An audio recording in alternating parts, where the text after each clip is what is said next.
सर्वांना परत एकदा प्रभूच्या पवित्र नावामध्ये सलाम. आज परत एकदा ही सुंदरशी संधी देवाने आपल्याला दिलेली आहे आणि आपण शिकत आहोत तुमचं कुटुंब आनंदी राहू शकतं हा विषय आपण जो आहे शिकत आहोत.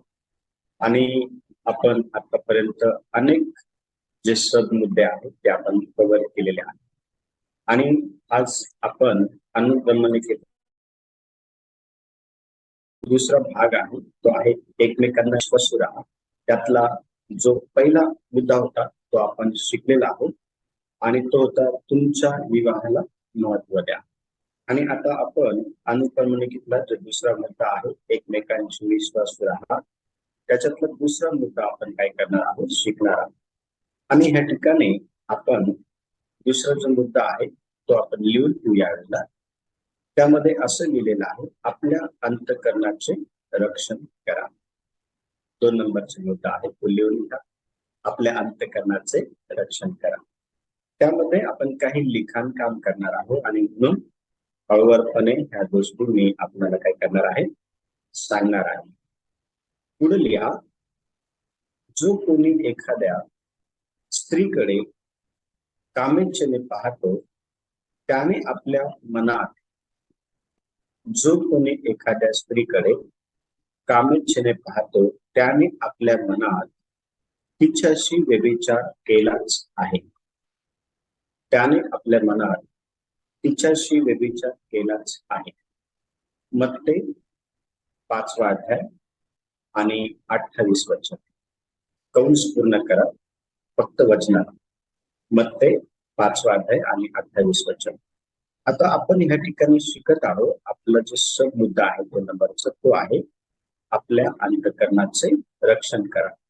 आणि त्यामध्ये आपण वचन आता यावेळेला काय केलं आहे वाचलं आहे आणि ते लिहिलं देखील आहे.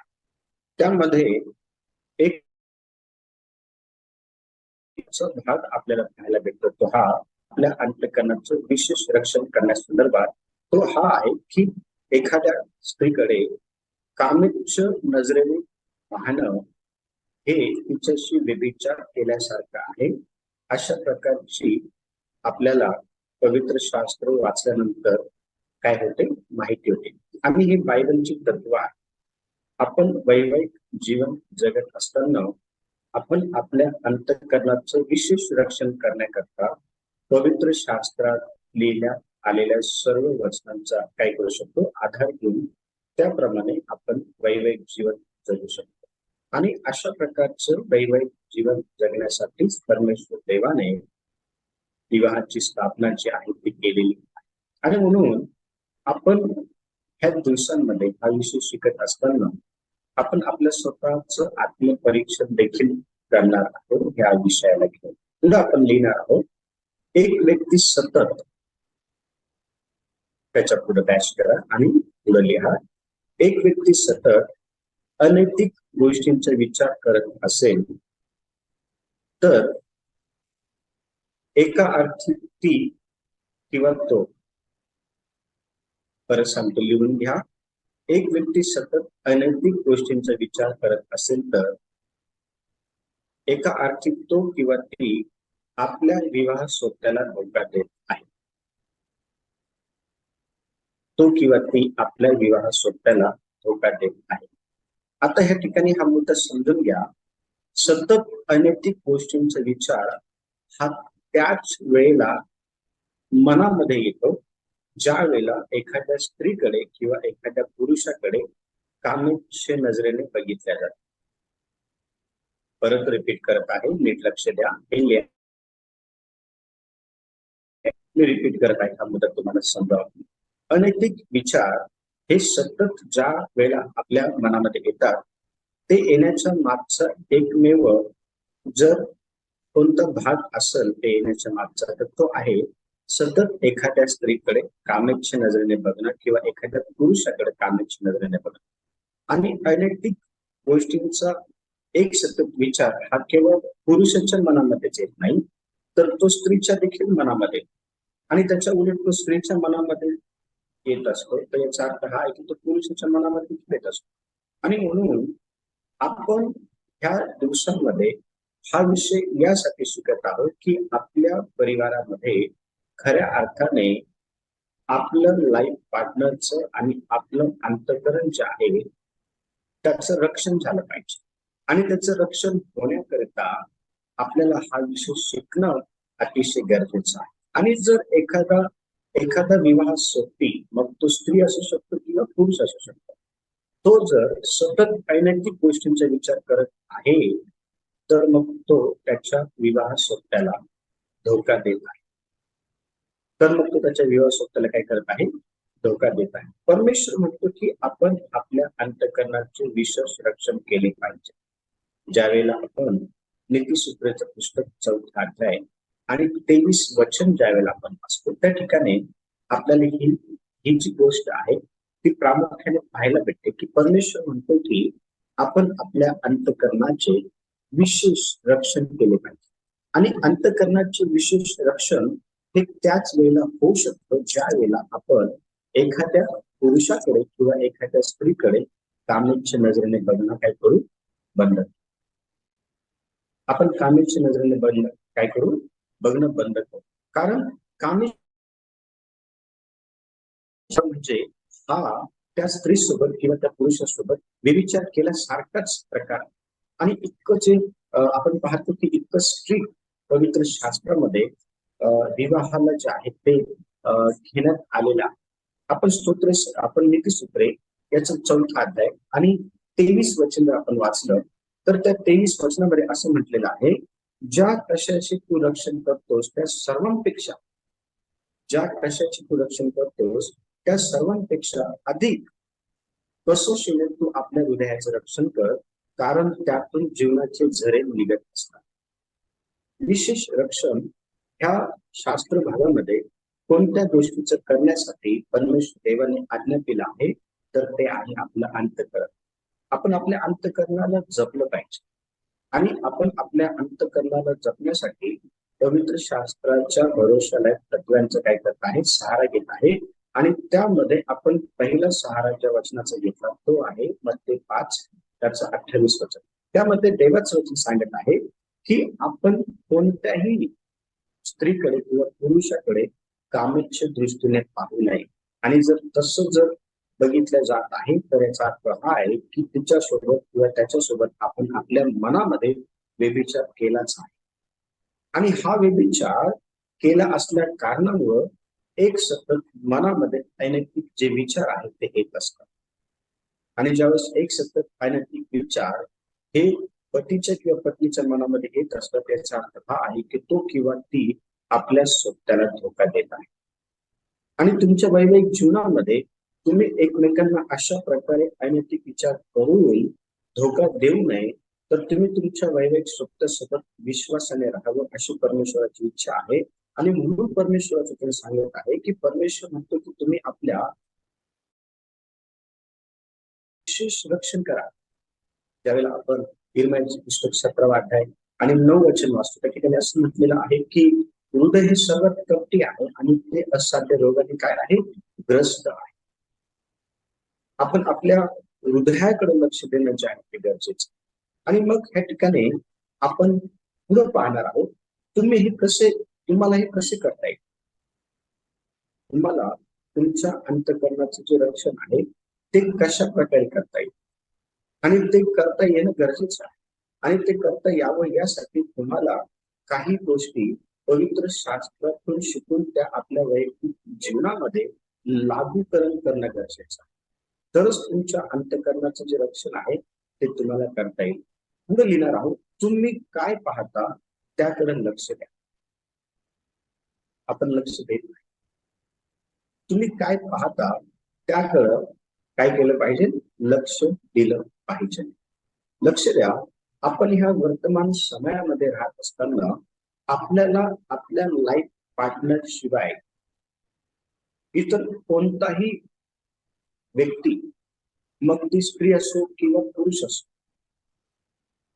आपल्याला आपल्या लाईफ पार्टनर शिवाय इतर कोणताही व्यक्ती, मग ती स्त्री असो किंवा पुरुष असो, आपल्याला जे आहे ते सुंदर वाटायला नको आहे. आपला लाईफ पार्टनर हा सर्वात बेस्ट आणि सुंदर असा व्यक्ती आहे, कारण देवाने तो आपल्याला ऍज अ लाईफ पार्टनर म्हणून दिलेला आहे. हे समजून घेणं गरजेचं आहे. आणि म्हणून ज्या वेळेला तुम्ही इतरत्र पाहता त्यावेळेला तुम्ही काय पाहता त्याकडे तुम्ही लक्ष देणं गरजेचं आहे. कारण जे तुम्ही पाहतात तेच विचार तुमच्या मनामध्ये येत असतात. आणि मग तुम्ही जर चांगलं पाहिलेलं आहे तर वाईटच्या मनामध्ये मुळीच येणार नाही. किंवा तुम्ही जर कामेच्या दृष्टीने त्याला तिला बघितलेलं आहे तर सतत अनैतिक विचार हे तुमच्या मनामध्ये येतील आणि तुमचं जे अंतःकरण आहे त्याचा नाश करतील. आणि अशा प्रकारे होऊ नये म्हणून मत्तयाच्या पुस्तकाच्या 5व्या अध्यायामध्ये 29 आणि 30 हे वचन ज्यावेळेला आपण वाचतो, मत्तयाचे पुस्तक 5वा जो अध्याय आहे त्याच्यामध्ये आपण 29 आणि 30 वचन ज्यावेळेला आपण वाचतो तिथं असं म्हटलं आहे, आणि जर तुझा डोळा तुला अडखळीत असेल तर तो, आणि जर तुझा डोळा तुला अडखळीत असेल तर तो उपटून आपल्यापासून टाकून दे, कारण तुझ्या अवयवातील एकाचा नाश व्हावा आणि तुझे सगळे शरीर नरकात टाकले जाऊ नये हे तुला फायद्याचे आहे. पुढे असं म्हटलंय 30 वचनामध्ये, आणि जर तुझा उजवा हात तुला अडखळीत असेल तर तो तोडून आपल्यापासून टाकून दे, कारण तुझ्या अवयवातील एकाचा नाश व्हावा आणि तुझे सगळे शरीर हे नरकात टाकले जाऊ नये हे तुझ्या फायद्याचे आहे. परमेश्वराचे वचन हे स्पष्टपणे आपल्याला सांगत आहे की आपल्या शरीरातील जो पण अवयव आपल्याला पाप करण्याकरता प्रवृत्त करत असेल आणि त्या अवयवामुळे आपलं संपूर्ण शरीर हे जर नरकात टाकलं जात असेल तर सर्वात बेस्ट काय आहे, तो अवयव काढून फेकून देणं. सर्वात बेस्ट काय आहे की तो अवयव काढून काय करणं, फेकून देणं. पण आपण आपला अवयव काढून फेकू शकत नाही.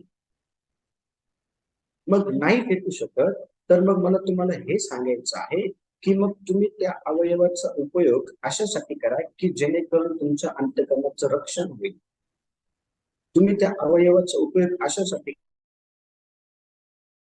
तुम्हाला त्या ठिकाणी तुमच्या अवयवाचा उपयोग हा देवाच्या आज्ञेचं ऍज इट इज पालन करण्याकरता करता येईल. देवाचं वचन अतिशय स्पष्टपणे आणि स्ट्रिक्ट आणि सरळ आणि साध्या सोप्या भाषेमध्ये वैवाहिक सोबत्यांना काय करत आहे, सांगत आहे किंवा शिकवत. आपण पुढे लिहिणार आहोत या बाबतीत. कोणत्या बाबतीमध्ये? अवयवाच्या बाबतीमध्ये. आता जे आपण वचन वाचलं आहे मत्तयाचे पुस्तक 5वा अध्याय आणि 29 आणि 30 ह्या वचनामध्ये अवयवांबद्दल ज्या गोष्टी सांगितलेल्या आहे ना त्या बाबतीमध्ये पुढे असं म्हटलेलं आहे की योबाने अतिशय सुंदर असं उदाहरण आपल्या समोर काय केलेलं आहे, सेट करून ठेवलेलं आहे. आणि उदाहरण काय आहे आपण ते वचन वाचणार आहोत. योबाने आपल्या डोळ्याशी करार केला होता की तो कधीच कोणत्याही स्त्रीकडे वाईट नजरेने पाहणार नाही. करार केलेला आहे योबाने. कुणासाठी, कुणासोबत करार केलेला आहे? त्याने स्वतःच्या डोळ्यासोबत करार केला. आणि करार काय आहे? करार हा आहे की तो कधीही कोणत्या स्त्रीकडे कामेच्या दृष्टीने बघणार नाही.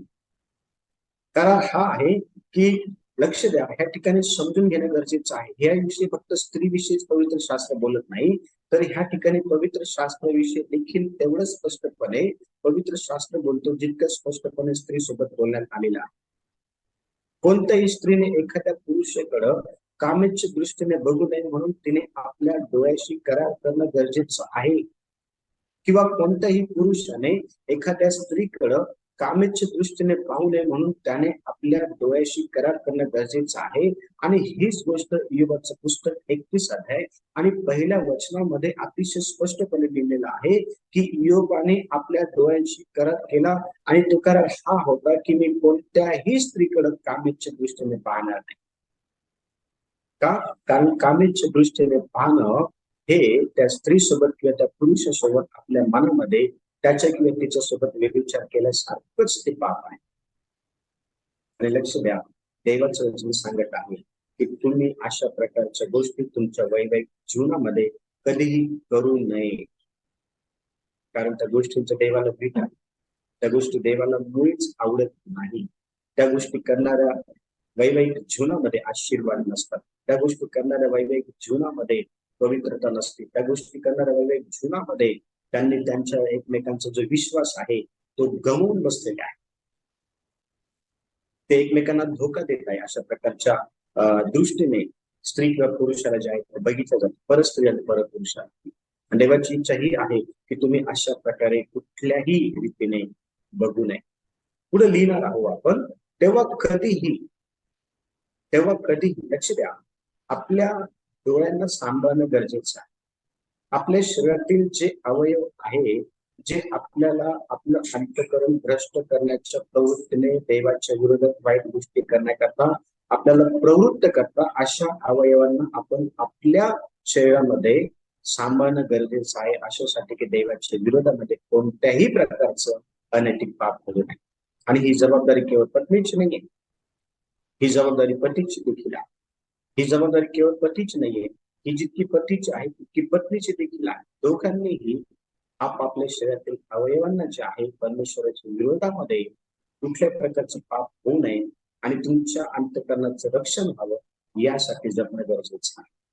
आणि पहा, याकरता आपल्याला काही गोष्टींकडे विशेष लक्ष देणं गरजेचं आहे, यासाठी की कधीही पोर्नोग्राफी अर्थात हास्य चित्रे न पाहण्याचा निश्चय करा. वर्तमान समयामध्ये आपण पाहतो की सर्वात जास्त वैवाहिक जीवनामध्ये ह्या गोष्टी बघितल्या जात आहेत.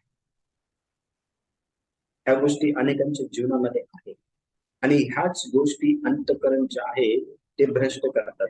ह्याच गोष्टींमुळे सतत विचारांमध्ये अनैतिक गोष्टी ज्या आहेत ते येत असतात. ह्याच गोष्टींमुळे एकमेकांना जे आहे सोबती वैवाहिक सोबती धोका देत आहे. आणि म्हणून ह्या गोष्टी करा की कधीही पोर्नोग्राफी किंवा अश्लील चित्रे न पाहण्याचा निर्णय करा. हे चुकीचं आहे. वैवाहिक जीवनामध्ये त्या गोष्टी करण्याची अनुमती ही परमेश्वर देवाने त्याला किंवा तिला दिलेली नाहीये. आणि म्हणून तुम्ही तुमच्या वैवाहिक जीवनाला अतिशय व्यवस्थितपणे जपणं गरजेचं आहे.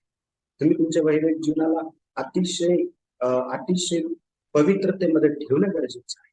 तुम्ही ज्या वेळेला कामावरती असतात, तुम्ही ज्या वेळेला तुमच्या ऑफिसमध्ये असतात, तुम्ही ज्या वेळेला तुमच्या लोकांमध्ये ज्या तुम्ही असतात, त्यावेळेला तुम्ही काय पाहतात याकडे तुम्ही लक्ष देणे गरजेचं आहे.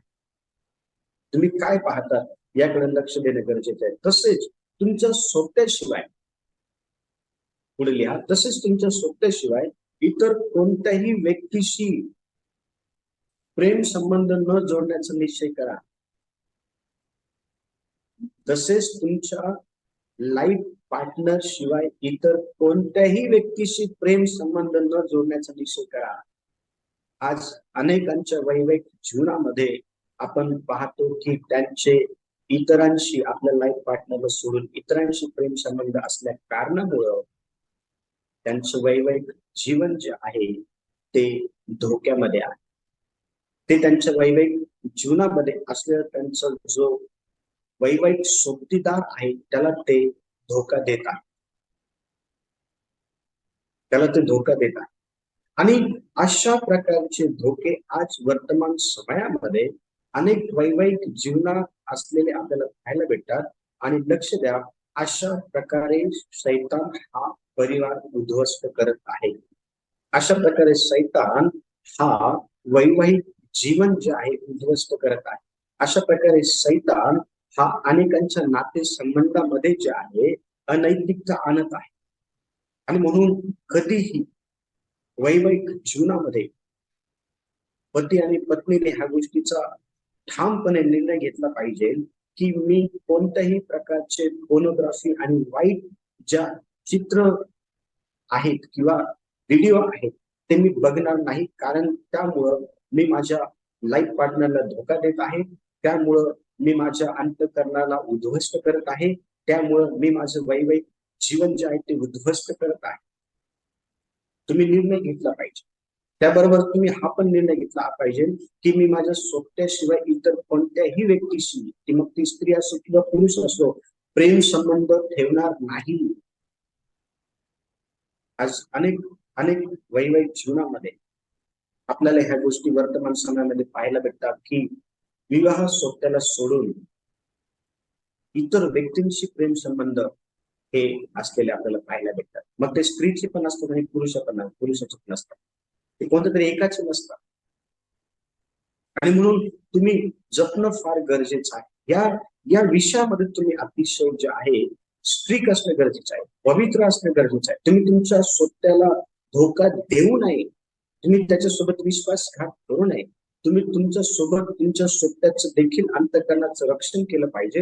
यासाठी तुम्ही तुमच्या अवयवांना व्यवस्थितरित्या कामात आणणं गरजेचं आहे.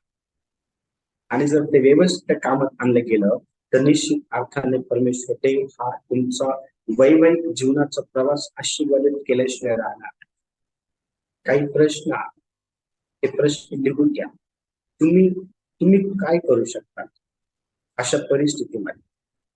तुमचा लाईफ पार्टनर जर एखाद्या व्यक्तीच्या प्रेमात पडलेला आहे, अशा वेळेला तुम्ही काय करू शकता? अशा वेळेला तुमच्याकडे अशा कोणत्या गोष्टी आहेत ज्याच्याद्वारे तुम्ही निर्णय घेऊ शकता किंवा ह्या गोष्टींमध्ये तुम्ही पडू नये किंवा तुमच्या लाईफ पार्टनरने पडू नये यासाठी तुम्ही काय करू शकता? पहिली जी गोष्ट आहे ती द्या, इतरांना जाणीव करून द्या. इतरांना जाणीव करून द्या की तुम्ही विवाहित आहात.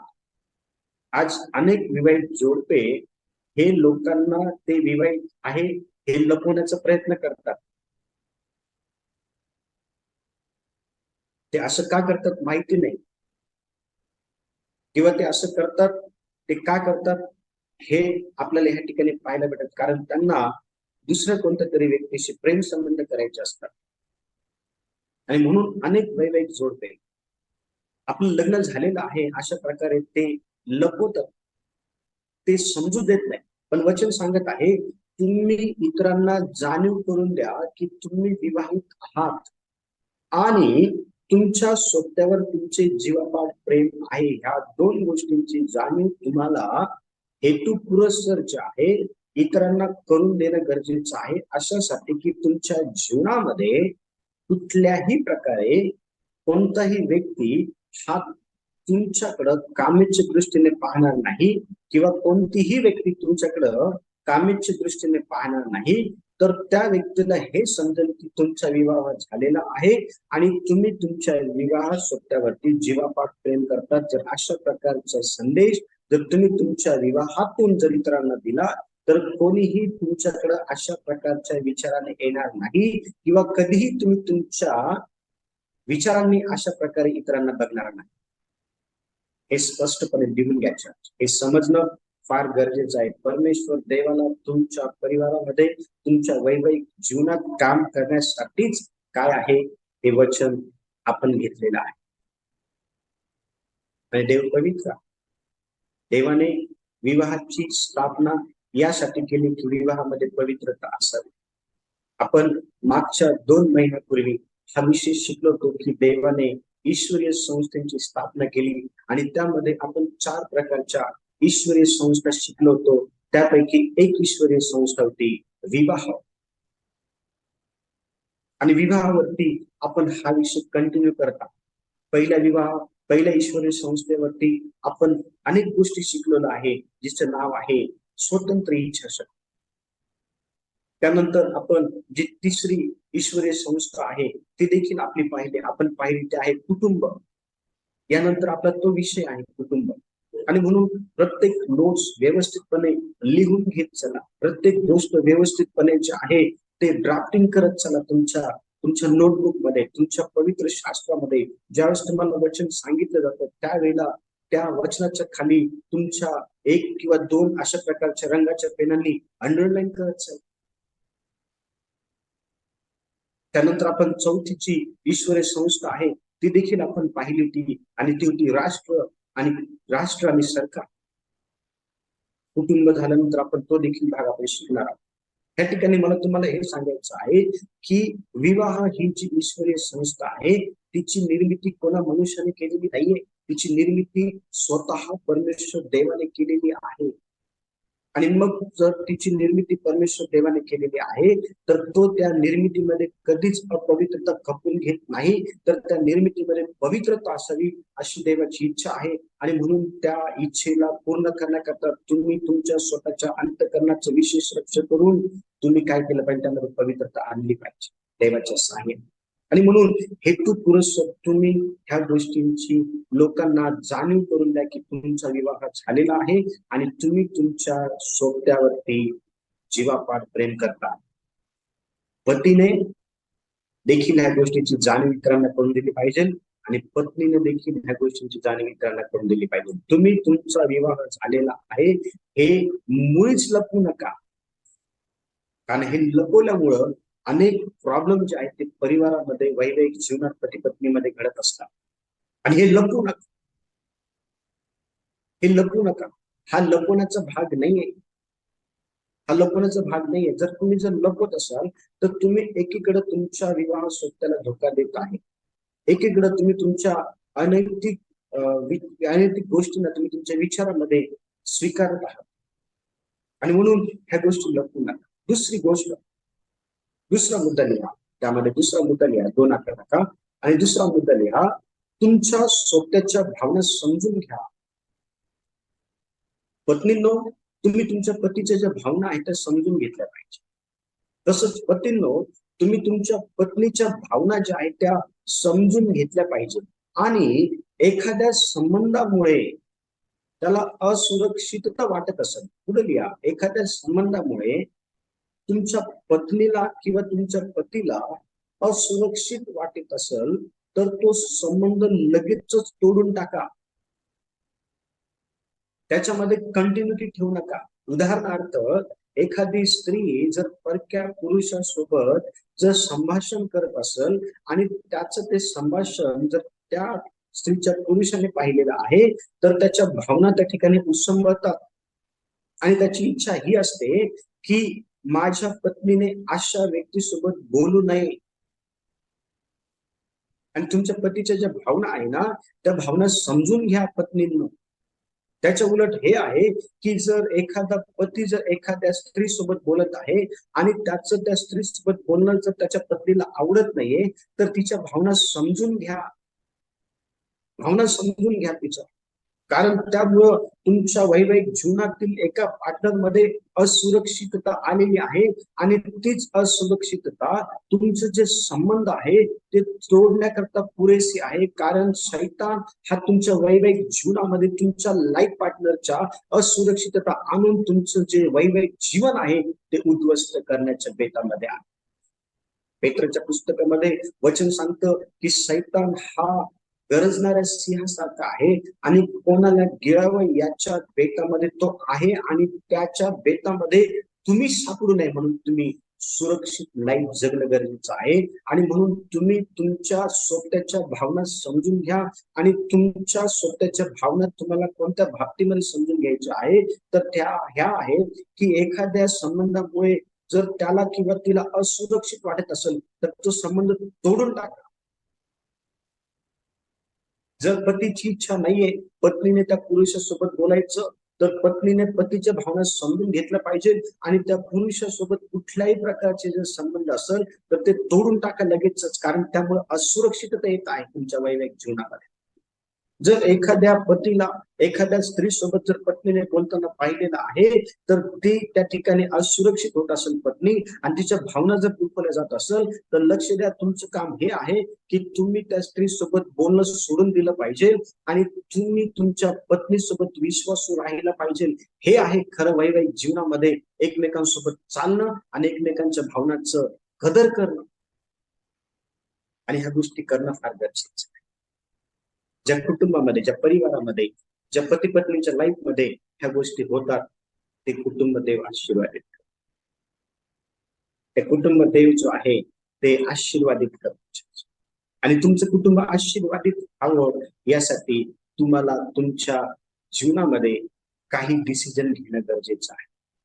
तुमच्या अवयवांच्या बाबतीमध्ये असू शकतं, तुमच्या अंतःकरणाच्या बाबतीमध्ये असू शकतं, तुमच्या बघण्याच्या बाबतीमध्ये असू शकतं, तुमच्या कृतीच्या बाबतीमध्ये असू शकतं, तुमच्या स्वतःच्या भावना दुखू नये या बाबतीमध्ये देखील असू शकतं. तुम्ही तुमचा विवाह झालेला आहे हे हेतुपुरस्सर लोकांना जाणीव करून देण्यासंदर्भात देखील असू शकतं. आणि म्हणून तुम्हाला काही निर्णय जे आहे ते घेणं हिताचं आहे तुमच्या लाईफ पार्टनर करता, तुमच्या वैवाहिक जीवनात. आणि ते घ्या अशी देवाची इच्छा आहे. ते घेतलं पाहिजे, ते घेतलं पाहिजे. तर तुमची लाईफ आशीर्वादित, तर तुमचं वैवाहिक जीवन जे आहे ते अधिक मजबूत होईल. पुढे जे आहे तुमची वैयक्तिक जबाबदारी, नवीन मुद्दा आहे, नवीन मुद्दा आहे. आपला वेळ होत चाललेला आहे, पण हा मुद्दा आपण घेणार आहोत. वैयक्तिक, तुमची वैयक्तिक जबाबदारी. ज्यावेळेस मी तुमची म्हणतो त्या ठिकाणी पती पत्नी दोघं पण आहे. ब्रॅकेटमध्ये कंसामध्ये पती पत्नी लिहा किंवा असं लिहा, पती पत्नीची वैयक्तिक जबाबदारी. आणि पुढे लिहा, स्वतःचे प्रामाणिकपणे परीक्षण करा. दोघांनीही स्वतःचे प्रामाणिकपणे परीक्षण करा आणि तुमच्या कमतरता काय आहे ते ओळखा. स्वतःचे प्रामाणिकपणे परीक्षण करा आणि तुमची जबाबदारी काय आहे ते ओळखा. तुमची कमतरता लिहिलं सर्वांनी? कुणाचं बाकी आहे? परत एकदा सांगू, लिहून घ्या. परत एकदा सांगतो, स्वतःचे प्रामाणिकपणे परीक्षण करा. स्वतःचे प्रामाणिकपणे परीक्षण करा आणि तुमच्या कमतरता काय आहे ते ओळखा. प्रत्येकामध्ये कमतरता आहे, पत्नी असो किंवा पती असो, कमतरता आहे. परंतु तुम्ही तुमच्या कमतरतेला घेऊन प्रामाणिक असणं गरजेचं आहे. आणि तुम्ही तुमच्या कमतरता ज्या आहे ना त्या ओळखल्या पाहिजे. आणि त्या कमतरतेला घेऊन स्तोत्रसंहिता 15:2 मध्ये काय लिहिलं आपण वाचणार आहोत. वचन असं म्हटलेलं आहे, जो सरळपणे चालतो आणि न्याय पण आचरतो आणि आपल्या हृदयात सत्य बोलतो. लक्ष द्या, आपण आपल्या स्वतःसोबत कोणत्या भागामध्ये प्रामाणिक राहण्याची गरज आहे किंवा कोणत्या भागामध्ये आपण आपल्या स्वतःचे परीक्षण करण्याची गरज आहे. तर ह्या ठिकाणी देवाचं वचन अतिशय स्पष्टपणे सांगत आहे की सरळपणे आपण चाललं पाहिजे. त्या भागामध्ये आपण आपल्या स्वतःचं परीक्षण केलं पाहिजे. काय मी माझ्या वैवाहिक जीवनामध्ये माझ्या स्वतःसोबत सरळपणे चालत आहे का? आणि जर चालत आहे तर मग मला आणखीन पुढे चाललं पाहिजे का? आणि जर मग चालत नाहीये तर मग मी का चालत नाही? अशी कोणती गोष्ट आहे की ज्यामुळे मला माझ्या वैवाहिक सोबत्याबरोबर सरळपणे चालता येत नाहीये? आणि ती गोष्ट काय एखादी स्त्री माझ्या जीवनामध्ये आहे का? किंवा माझ्या जीवनामध्ये एखादा पुरुष आहे का? आणि त्यामुळं मला माझ्या वैवाहिक सोबत्यामुळं व्यवस्थितपणे चालता येत नाही. आणि जर असं जर काही असेल तर स्वतःचं आत्मपरीक्षण करा.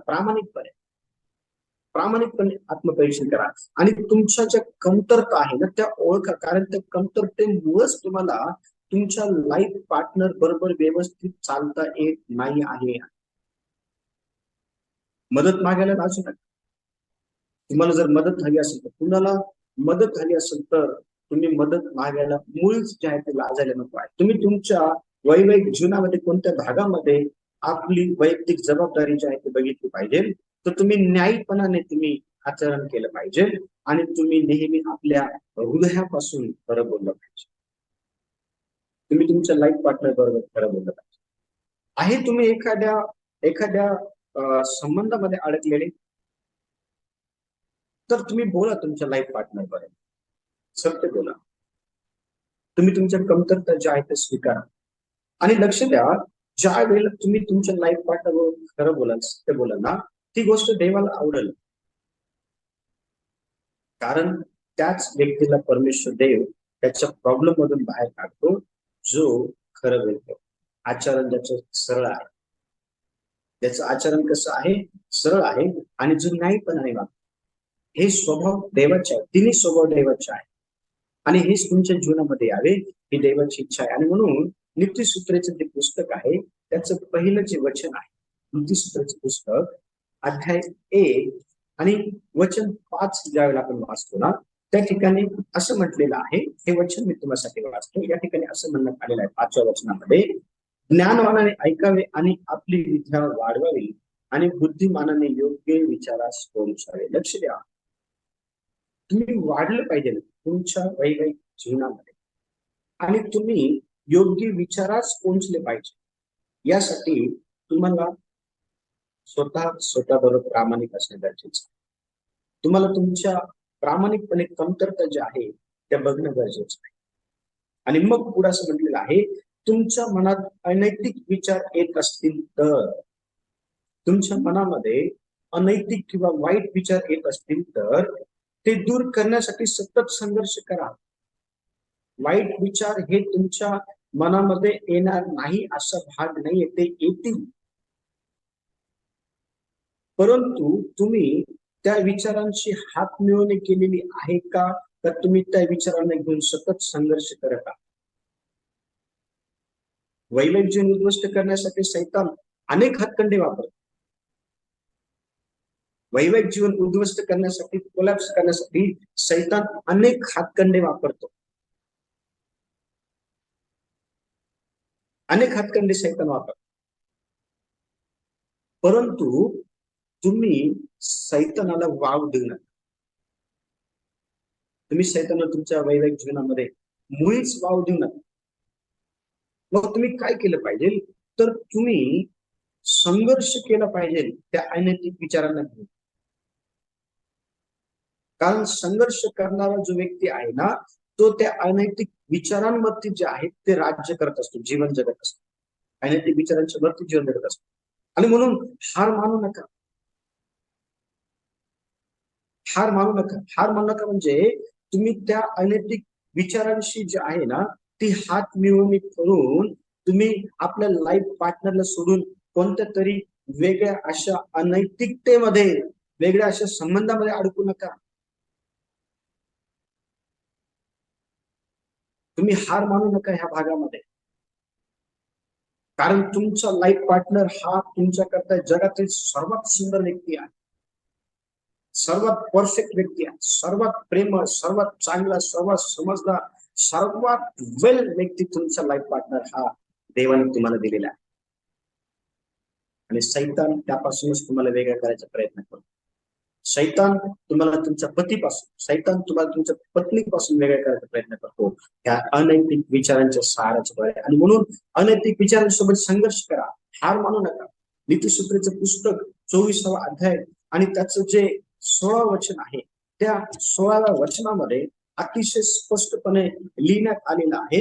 असं म्हटलेलं आहे त्या ठिकाणी, मूर्खतेचा विचार पापच आहे आणि निंदक मनुष्यास वीट असा आहे. आणि म्हणून विचार करत असताना